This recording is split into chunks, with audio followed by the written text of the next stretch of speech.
सुप्रभात, नमस्कार। कैसे हैं आप सभी दोस्तों। आज है 14 फरवरी और आज है बसंत पंचमी। तो ज्ञान देवी का दिन है। आज आप सभी को ज्ञान बुद्धि अच्छे भविष्य प्रदान करें दोस्तों। तो यहाँ मॉर्निंग का टाइम है।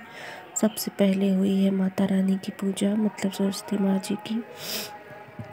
तो मेरे पास इनकी और प्रतिमा नहीं थी, तो यही बहुत एक छोटी सी फ़ोटोज़ थी, तो मैंने यही लगा के पूजा पाठ कर लिया। घर में सबने पूजा की, माता की आरती की और अपने ज्ञान बुद्धि कष्टों को सबने जो है वह माता से मांगा, क्योंकि ये ऐसी ज्ञान देवी माँ है जो इनके पूजा प्रार्थना से ही हमें ज्ञान बुद्धि की प्राप्ति होती है दोस्तों।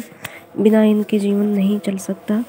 अगर ज्ञान ना होता तो व्यक्ति इंसान वो जान ही नहीं पाता कि वो जानवर है या इंसान है। तो इस सब सद्बुद्धि का ज्ञान करने वाली यही देवी माता है। तो यहाँ सारे काम करने के बाद मैं आ गई थी अपनी स्टडी करने।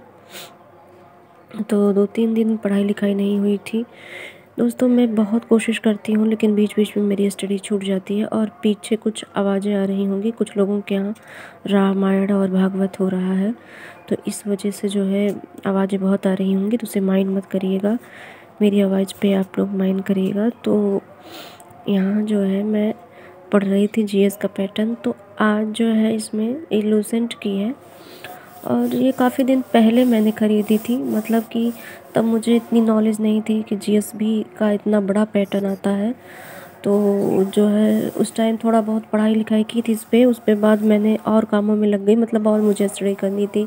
तमाम परीक्षाएं होती हैं, तो उसके बीच में आप सब पे फोकस नहीं कर पाते। लेकिन इसका इतना मेन जो है फोकस होता है हमारे एग्ज़ाम पर, ये मुझे लगभग नहीं नॉलेज थी, जो कि अभी मैं इतना ज़्यादा इसके बारे में परेशान हूँ कि ये पैटर्न जिसका अच्छे से तैयार हो जाए उसकी तो सारी परीक्षा ही निकल जाए, क्योंकि सबसे ज़्यादा यही पूछा जाता है परीक्षाओं में। अब जो एग्ज़ाम हो रहे हैं कुछ सत्रों से, पहले नहीं होता था। तो आज मैं ये धर्म पढ़ रही थी, मतलब कि जैन धर्म और सारे धर्मों के बारे में मैंने अच्छे से इस नोट किया और अपनी पढ़ाई की। तो काफ़ी अच्छा भी लग रहा था, क्योंकि काफ़ी दिन बाद अगर आप किसी पोर्शन को उठाते हो तो बहुत इंटरेस्ट आता है उसे पढ़ने में। तो यहाँ बैठ गई थी और उसी मतलब जीएस के साथ साथ मैं यूपी टेट की भी तैयारी कर रही हूँ, सेकंड पेपर की। तो मैं जो है टाइम मतलब मैनेज करके कि थोड़े टाइम उसको पढ़ती हूँ, थोड़े टाइम मतलब कभी कभी ऐसा हो जाता है, कभी मैं जीएस पैटर्न पढ़ती हूँ, उसको तैयार करती हूँ, उसकी अलग नोट्स बनाती हूँ, और कभी कभी मैं यूपी टेट की नोट्स बनाती हूँ, क्योंकि दोनों परीक्षाएं मुझे देनी है।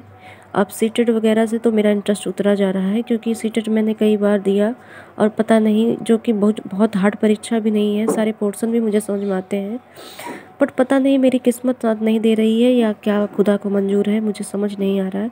तो मेरा मन ऐसा उतर गया है उस चीज़ से।